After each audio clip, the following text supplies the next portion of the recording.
On the 16th of January 2020, the final fighter for the first Fighters Pass was revealed to be none other than Byleth, the main protagonist from Fire Emblem Three Houses.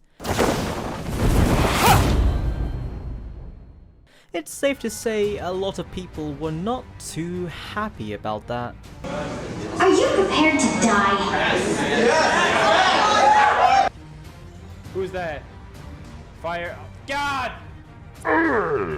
Really? Another sword character. Oh no. Oh no! Oh, What, Lord, really? Really? That's impossible. It's Actually, an actual Fire Emblem character?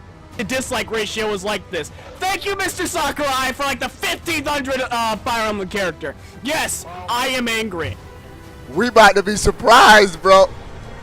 Not another Fire Emblem character. Oh, please don't let it be Fire Emblem. Oh my god. No, not Fire Emblem. It's important to note that any character, no matter how popular, can't satisfy everybody. Byleth was a more extreme case. Many people were split about having an 8th Fire Emblem character. The 8th fighter in a series still relatively niche compared to other Nintendo franchises.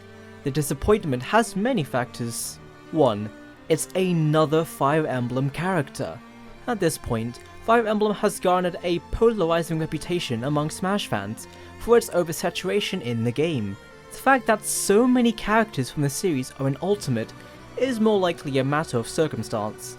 The game's tagline, "Everyone is here," has ensured that many Fire Emblem fighters from previous Smash games would appear in this game. I'm certain that if the entire Smash roster to date coming back wasn't the case, the number of playable Fire Emblem reps would be notably less. I can't really complain though, the Sword Fighter playstyle is kind of my thing. 2. The Fire Emblem characters in question generally play the same. This isn't true for Byleth, but many of the people enraged about this franchise's presence in Smash are often close-minded when it comes to actually putting things into perspective. Yes, they do all play similar compared to the Pokemon. No, they are not carbon copies of Mach, as many people like to joke about. Each Fire Emblem character, while having moves that look the same, are functionally different, and that's important. Lucina is an Echo Fighter of Mach.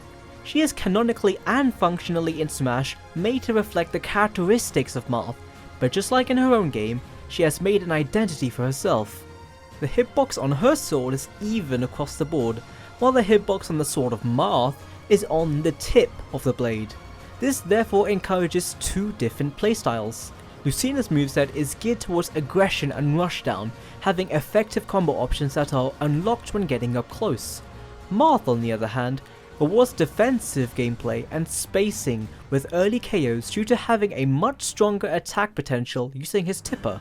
Simply viewing this from the outside and branding them as copy and paste characters is a great disrespect to the work Sakurai puts into the game. Other fighting games can get away with clones, but Sakurai ensures that these fighters are distinct enough in battle. Byleth defies the assumption people make about Fire Emblem movesets being the same, substantially so. 3. They all look similar. I don't think that's necessarily Sakurai's fault. 4. It wasn't the most ideal choice for a Three Houses rep. Someone from the newest Fire Emblem game appearing in Smash was an inevitability, but given the vibrant cast of characters in this game that many people adore, Byleth was not the most popular choice. Many people would have much preferred someone else like Edelgard, Claude or Dimitri, or maybe even a combination of all three. We got this instead. 5. It was the final character in the Fighters Pass. This is a valid criticism. This I agree with. Up until that point, every other fighter announced for the Fighters Pass were third-party characters that were significant in Smash for a variety of reasons. Joker was absolutely unexpected. Hero had a massive legacy in the gaming industry, Banjo and Kazooie were among the most requested fighters, and the mechanics from Terry's games inspired that of Smash. Third parties from new companies, introducing people to new gaming worlds and reaching out to every corner of the industry for representation. Byleth felt like an underwhelming inclusion by comparison. Alongside being a first-party character which not many people were anticipating, people were expecting something impactful for the last DLC character in the past, something that would blow everyone's minds, something that would top all other reveals in hype. What we got was certainly something that blew our minds, for better or worse, and definitely was not at the level of hype we all thought it would be. A lot of people also really liked it, judging by the like-to-dislike ratio. Yeah, the sheer number of dislikes is still pretty bad, and it goes to show that a large portion of the fanbase was vocal about their chagrin for Byleth. However, it does have a significant amount of likes for what is seemingly the most controversial Smash reveal to date, only second to the number of likes Joker's trailer had. I don't know why I'm talking about likes, let's just get on with the video. I'll be referring to Byleth as a male for the sake of this video. I'm just more accustomed to male Byleth personally. Byleth was introduced as a mercenary in the prologue of Three Houses, under the guidance of his father Gerald, who leads a mercenary company. One day, a group of bandits led by Costas launches an attack on a nearby village, endangering the lives of 3 students from the Officers' Academy, Edelgard, Dimitri, and Claude. Byleth and Gerald are prompted to respond to the chaos and help the students, with the support of Alois, recognizing Gerald as his boss from his Knights of Ceros days. Upon safely escorting the students back to Garreg Monastery, where the Officers' Academy is located, Archbishop Rhea offers 2 roles at the monastery for both Byleth and Gerald. Gerald reluctantly regains his post as the leader of the Knights of Ceros, and Byleth joins the Officers' Academy as a professor. As a former mercenary, his skills in battle are already evident, but the time he spent with his capable students at the academy honed his experience even more. Throughout his entire life, Byleth has been fighting, so naturally his combat prowess shows on the battlefield of Smash. The following contains spoilers for Fire Emblem Three Houses. Viewer discretion is advised. In Ultimate, Byleth wields 4 legendary heroes' relics: the Sword of the Creator, his signature weapon, Aridbar, Amir, and Failnaught. The Sword of the Creator is a gift from the goddess Sothis, who resides within Byleth, forged with immeasurable power. Only an individual who bears the Crest of Flames can wield it. Byleth, blessed with main character privileges, was conveniently born with the Crest of Flames, hence why this sword is his main weapon, but this wasn't a natural occurrence. Archbishop Rhea used such her subordinates as experiments in her desire to create a vessel for the goddess, her mother, wanting to see her again. Byleth's mother, Citri, was one of these experiments, but fell in love with Gerald despite not knowing that the goddess was inhabiting the creststone implanted in her heart. Gerald also has Rhea's blood after being transfused into him when almost on the verge of death during a battle, so when he had a child with Citri, it wasn't the happy start to a family they were expecting. Byleth was stillborn, and Citri edged closer to the afterlife in labour. Rhea intervened by taking the creststone inside his mother and implanted it in Byleth's heart to save his life. He was revived and given a pulse, but he has no heartbeat and is generally devoid of emotion. To those of you complaining about Byleth having the personality of a piece of cardboard, this is the reason why. You're welcome.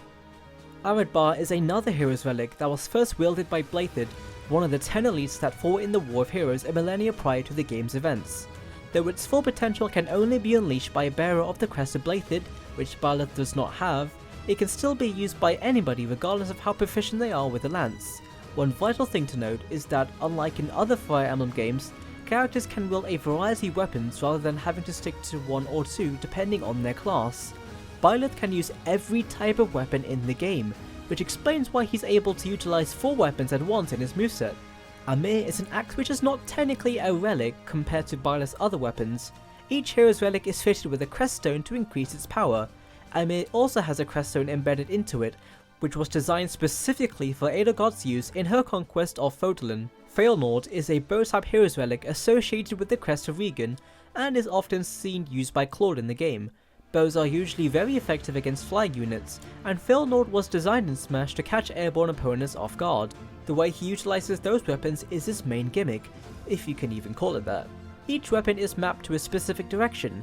The Sword of the Creator is up, Aridbar is forward and backward, Amir is down, and Failnaught is omnidirectional. Essentially, Byleth is a weapon master, effectively harnessing the power of these ancient relics to deal massive damage on the battlefield.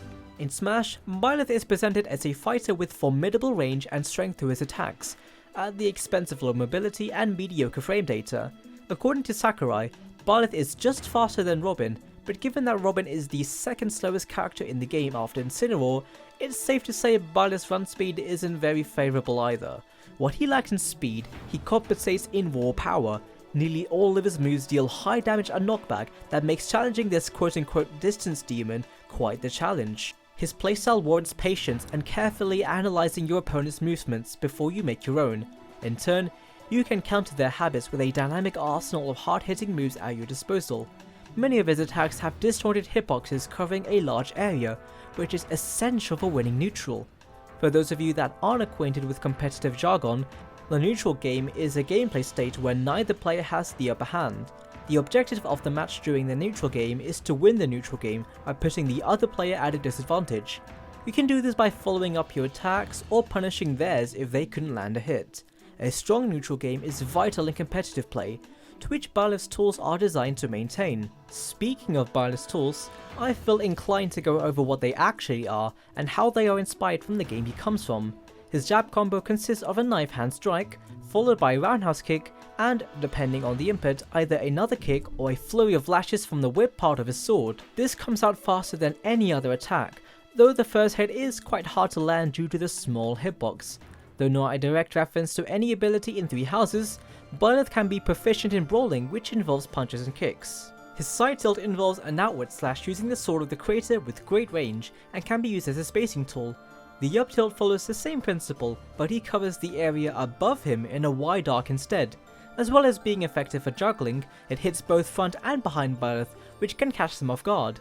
Down tilt sees him crack out the whip and strike the floor, a strong combo starter that can be followed up by many attacks. Byleth's dash attack has him lunge forward with a sword strike. While it does have a bit of end lag tacked onto it, it makes up for the opening it creates with decent horizontal kill power and good initial frame data. This is based on the attack animation of a sword unit on the ground when they initiate an attack. The forward smash makes use of Dimitri's signature weapon, Arid Bar, in which he thrusts forward with the spear and can be angled up or down. Though the startup is slow and most of the spear that is in the tip is relatively weak, the move boasts impressive range and heavy damage and knockback on the sweet spot. Its animation can be likened to Paraceline, which is a combat art only Dimitri can learn after mastering the Great Lord class, whereby he spins the spear masterfully and strikes forward in a similar manner. His down smash involves him slugging Amir to and fro. The sheer strength of this move is staggering. Both axe sweeps are equally as hard hitting, dealing insane damage and knockback for what is otherwise the weakest type of smash attack. It's the strongest down smash in the game, and for good reason. It shakes the camera whenever you perform it. In terms of shield damage, you do not want to block this. One fully charged swing of Amir and your shield will break in an instant. Byleth's up smash uses the whip and swings it above him, a multi-hit move. Alongside being his fastest option for a smash attack, it catches the opponent's landing and can juggle them. The KO potential is surprisingly good as well. Onto the aerials, Byleth's neutral aerial comprises Failnaut being spun similar to the neutral airs of Pilotana and Simon. This is his best overall option in the air, being the fastest aerial, bearing combo potential, is a great edge guarding tool, and can be used to approach opponents due to having a landing hitbox. The forward air involves him swinging Arid Bar forward with excellent horizontal range but poor vertical range, so it is harder to land. Despite the precise hitbox, it can be used as a spacing tool and doesn't leave many openings for punishments since it has the lowest amount of ending lag. When an opponent tries to short hop, basically jumping a small distance, and approach you with an aerial, this forward air can easily penalize those movements given how fast and long range it is. His back air also uses Arid Bar, striking an enemy backward. Regarding utility, it has similar properties to the forward air, but while it isn't as fast, it exchanges inferior speed for greater power. The up air functions like the up smash in that Byleth flails the whip upward and hits multiple times, with a disjointed hitbox, being an efficient juggling tool, and having preposterous kill power. This is certainly one of his best moves. However, the down air isn't as useful as his other aerials. While it is immensely powerful, being the strongest down aerial with media smash properties, it has extreme amounts of starting and ending lag. The frame data renders the down air very unconventional compared to other attacks of its kind, but at the very least, landing the hit offers a large dose of satisfaction. The special attacks are the meat and potatoes of Byleth's toolkit, utilizing the full potential of the relics in the hand of a person that does not bear the individual crests. Take a look at the neutral special for example. Drawing from the power of Failnaught, he takes out an arrow and fires it straight ahead. The attack can be charged, but during the charging state he cannot cancel out of the animation, so you have to be careful when using this. Regardless, the uncharged arrows deal splendid damage and knockback for the amount of distance it covers. The charged version even more so. It turns the ability from a simple arrow to a beam of light fired at a blinding speed, travelling across the entire stage. This can almost break shields, and has the potential to KO very early, especially when the opponent is at the edge. The animation is based on that in the original game when attacking with an armor bow. His forward smash once again makes Avidbar productive by dashing forward and swinging the spear upward. The move possesses exceptional horizontal and vertical range. When inputted like a smash attack by holding down the button, he travels further and therefore covers more area. Avidbar's aerial version sees him cleave a swath of space in an arc, albeit with extra lag. Byleth isn't geared to have many combo options as opposed to other fighters on the roster like Shiko Joker. Even though he doesn't have the flair of a combo character all that much, he has the tenacity of a heavyweight's attacks. This up special is quite possibly my favourite move in the entire game, not only for the amount of distance it covers as a tether recovery, but for the salt I can feel permeating every time I land it. When using it on my friends, their immediate response fills me with a sense of gratification. Byleth's up special is practical for a variety of reasons, and is quite possibly the most efficient tether recovery in the game. For stages that have walls, you can use the Sword of the Creator to latch onto surfaces and give you a needed boost to recover successfully. When the whip comes into contact with an opponent, he travels up and footstalls them. The Meteor Smash effect becomes more effective the higher the enemy's percentages. The move has minuscule ending lag, only 1 frame, which makes it a go-to option for mid-air combos with Avidbar or Amir.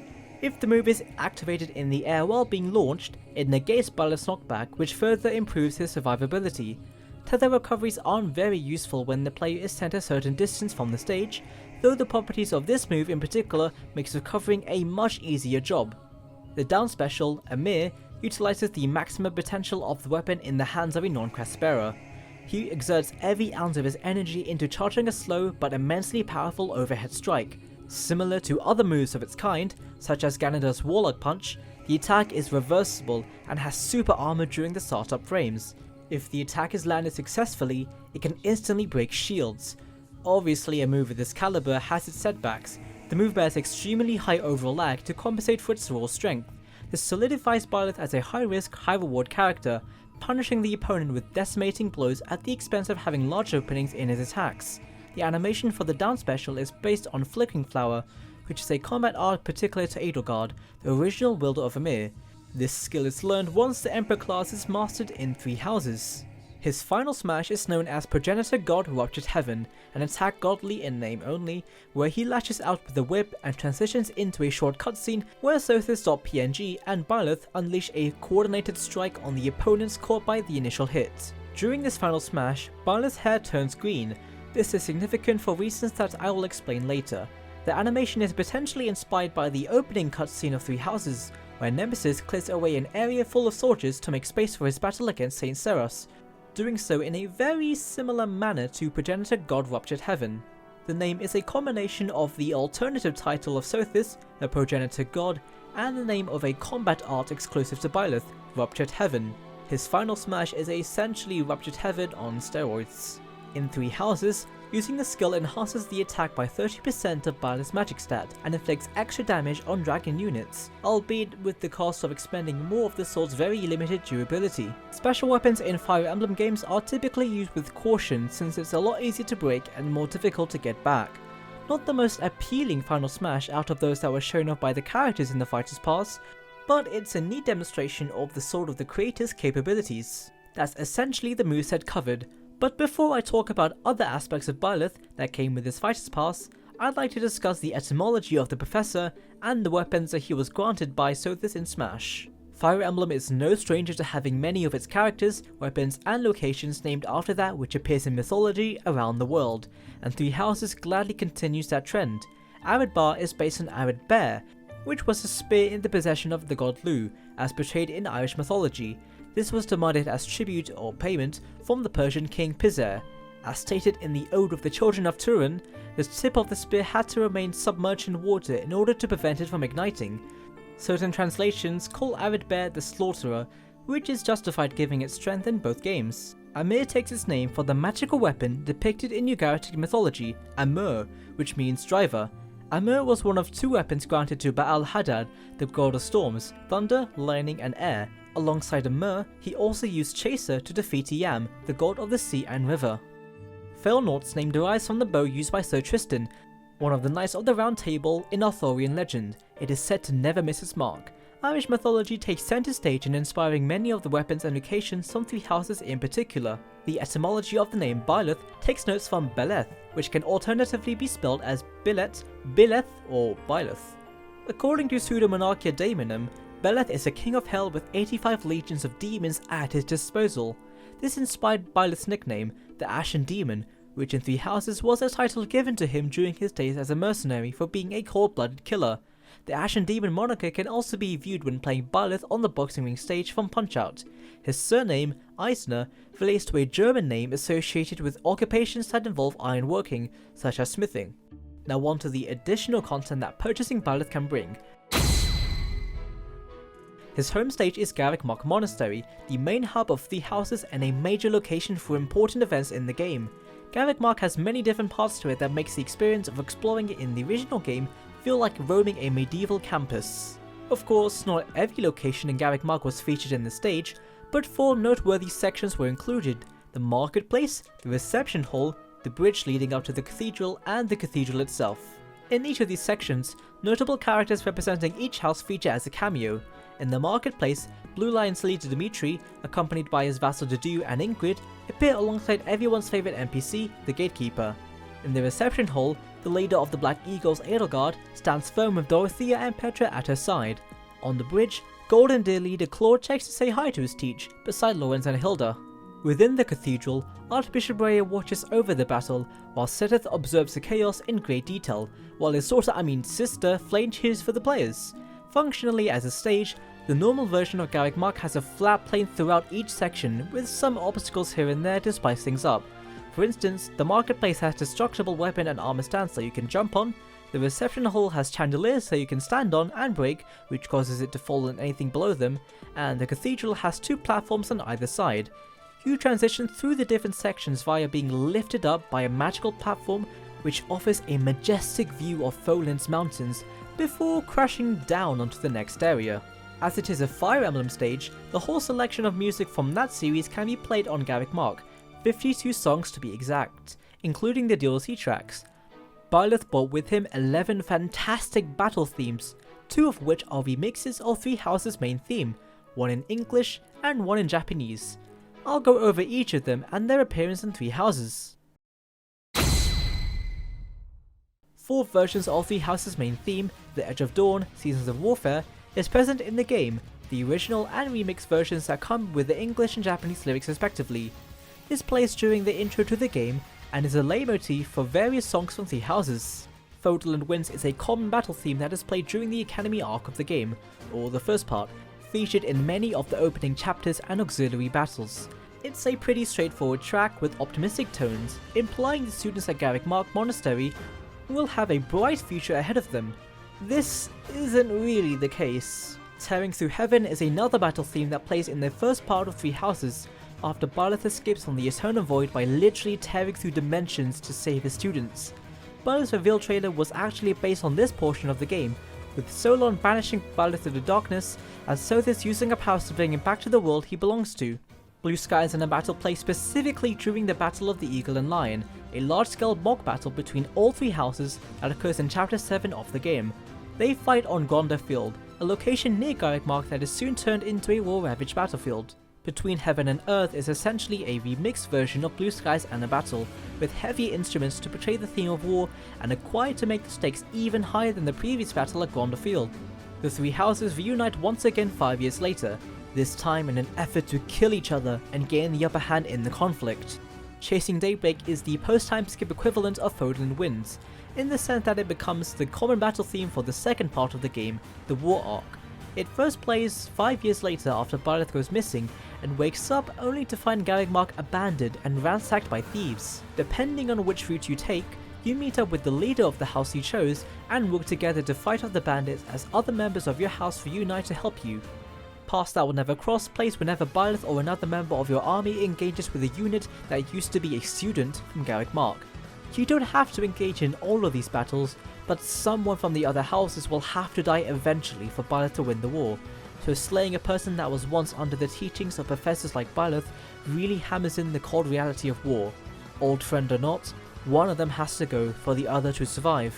Fitting to end this section with the final battle theme of the Blue Lions and Crimson Flower route, Apex of the World.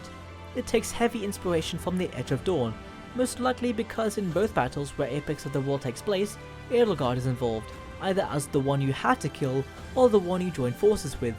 The Edge of Dawn's lyrics is sung from Edelgard's perspective, a song reflecting on what she has become, the time she spent with the other houses as friends, and a war that could have been with Byleth at her side. Alternate costumes in Smash, just like in other fighting games, are fine ways of personalizing the characters you tend to play more often.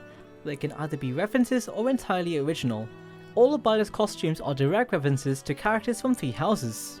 Byleth has 2 gender options in the original game, male and female, which you can play as in Ultimate. Each gender has 3 other colour variations. Male Byleth's first alternate colour references Dimitri from 3 houses, with a blue cape and blonde hair to match the King of Fargus. His second alternate colour is based on Claude, with dark brown hair and a yellow cape instead, and his final alternate colour is pretty much normal Byleth but with green hair instead.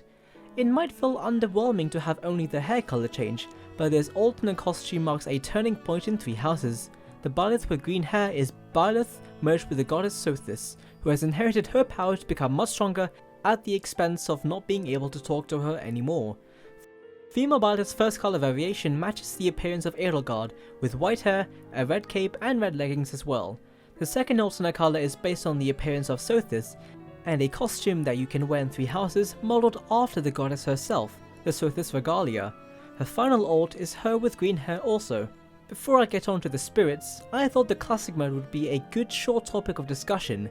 Every character in the roster has specific classic mode routes where you fight different opponents related to the theme of their characters or the story of the games they come from. Byleth takes the theme route by having his classic mode make you fight all the other Fire Emblem characters present in Smash, in a historic brawl between fighters from that franchise. The bosses consist of Smash Staples, Master Hand and Crazy Hand, but in this battle, the other Fire Emblem fighters team up with you to take the hands down. Now on to the spirits. Byleth's spirit board encompasses characters representing each house and the Church of Seros. Edelgard, Dimitri and Claude are in the spirit board, and they can be enhanced into their older 5 years later forms. Dorothea is a member of the Black Eagles, a commoner not of royal birth or nobility. While living on the streets after her mother passed away, she discovered that she could sing very well, and was recruited into the Mittelfrank Opera Company by Manuela. Since then, she was able to join the Officers Academy through the upper house and maintains a flirtatious personality with other students under the idea that she needs to find someone in her life lest she return to the streets. Ingrid is a childhood friend of Dimitri, Felix and Sylvain, and a daughter to Count Galatea. Though engaged with Glenn from House Valderia since birth, Glenn was killed during the tragedy of Dusker, which is the same event that drove Dimitri to insanity, and was motivated by Glenn's bravery to become a knight, just like he was supposed to be. A hard-working woman with a soft spot for delicious food, Ingrid is an invaluable asset to any army. Hilda is the only daughter of House Goneril and is infamous for her lethargic and spoiled character, most likely due to her noble upbringing. She tends to fabricate excuses for not doing any work, and is therefore skilled in manipulating others to do her work for her. However, she is an overall charming, charismatic and friendly person, as well as an absolute monster on the battlefield, at least stat-wise. Seteth is the second in command to Archbishop Rhea, bearing the major crest of St. Keyhole. This is probably because he is actually St. Keyhole, a man who prioritizes loyalty to Rhea and holds order and discipline in deep regard. Seteth is also a doting brother to Flayn, almost paranoid for her well-being due to how much her crest blood is valued by other people. Outside of his duties, Seteth is an accomplished writer for children's fables and aspires to be an author, and enjoys fishing due to the fact that his late wife also had a love for fishing. Rhea is the Archbishop of the Church of Seros, and a major character in 3 houses. essentially being a leader of Fodlan. She almost has a split personality, benevolent and caring to any followers of the church and the people of Fodlan, but vindictive to the church's enemies should they oppose it with violence.